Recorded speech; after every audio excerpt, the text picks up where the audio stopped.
Sylvain ne parvenait pas à se sortir une image de la tête. Un faucon pèlerin venait des bois, prenait vivement de l'altitude et fondait sur une proie inhabituelle, une bernache cravant, que le rapace écrasait sous son poids mais n'arrivait pourtant pas à tuer. Sylvain aurait aimé assister à une telle scène. Comme dans la vie des humains, il aimait saisir l'insolite dans la vie des animaux.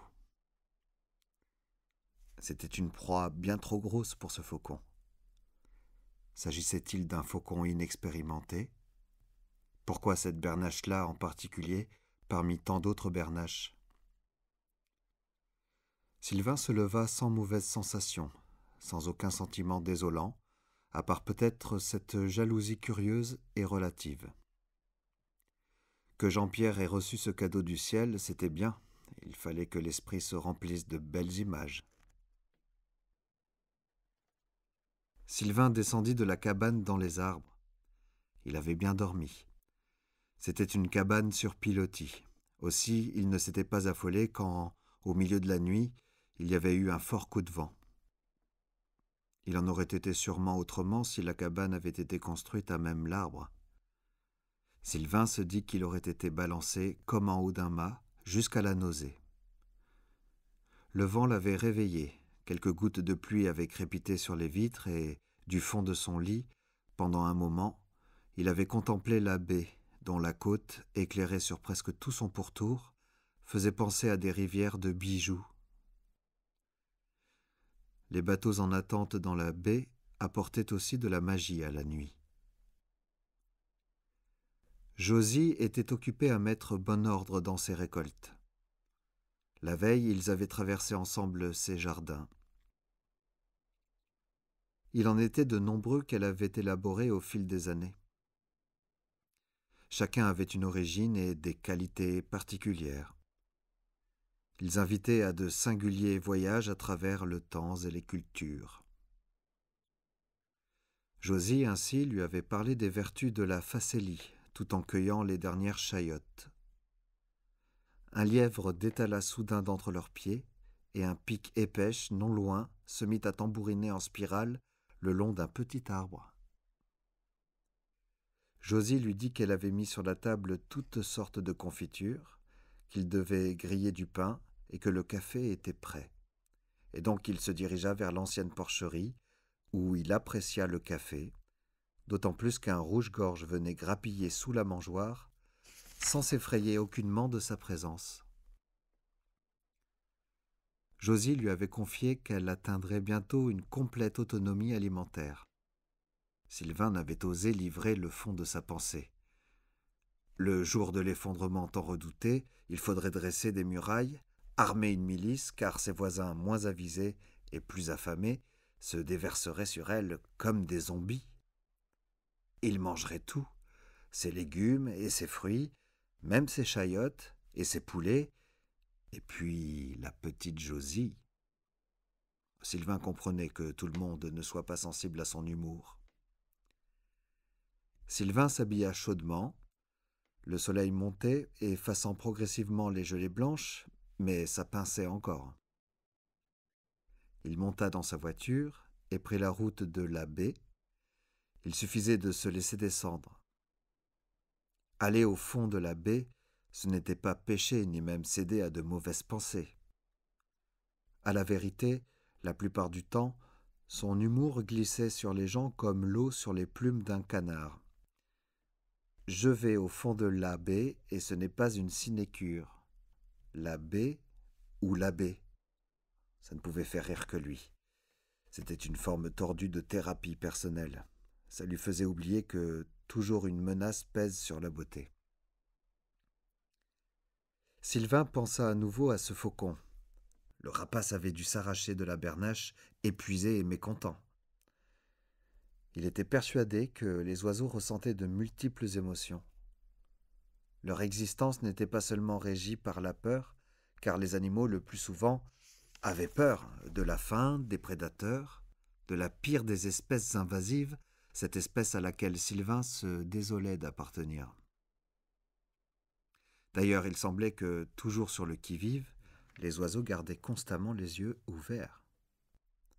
La bernache s'en était sortie à bon compte, et le faucon avait éprouvé du dépit selon lui. La bernache s'en était sortie à bon compte, et le faucon avait éprouvé du dépit selon lui.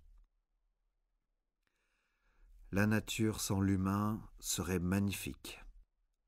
Mais d'un petit promontoire, Sylvain repéra Jean-Pierre et s'en réjouit. Il ferma sa voiture à clé et le rejoignit à pied par le chemin côtier. Une lunette fixée à un trépied était dressée près de lui. « Regarde si tu veux. » La mer s'était retirée très loin et les bernaches faisaient d'étranges taches sur la slick, presque à se confondre avec les algues vertes qu'elle broutait. Sylvain n'aimait pas compter les oiseaux, mais reconnaissait que ça puisse être utile. Sans des ornithologues qui faisaient des inventaires, on ne pourrait juger de l'évolution de la biodiversité. Sylvain pensait que c'était une activité déprimante, mais il en admettait la nécessité. « Et ce faucon, fit-il. » Jean-Pierre sourit. Sylvain en était donc toujours avec ce faucon. Il a fini par s'envoler et la bernache s'est ébrouée. « Et ça semblait lui coûter ?» Jean-Pierre lui répéta ce qu'il lui avait déjà dit 2 ou 3 fois. Il n'en savait rien, il avait beaucoup de mal à se mettre à la place d'un oiseau. Sylvain resta songeur un instant. Il n'aimait pas un oiseau en lui-même. Il l'aimait dans un paysage, dans un ensemble, comme dans un tableau, et plus encore dans une relation, une interaction qui lui semblait faire sens.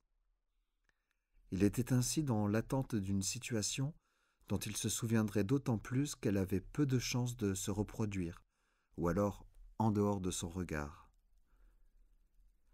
Jean-Pierre replia le trépied et proposa à Sylvain de l'accompagner tout au fond de la baie, vraiment tout au fond, pour le seul plaisir.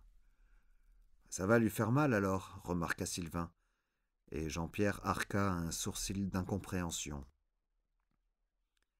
Sylvain et Jean-Pierre étaient tous 2 ornithologues, et les ornithologues n'étaient pourtant pas les derniers en matière de blagues douteuses.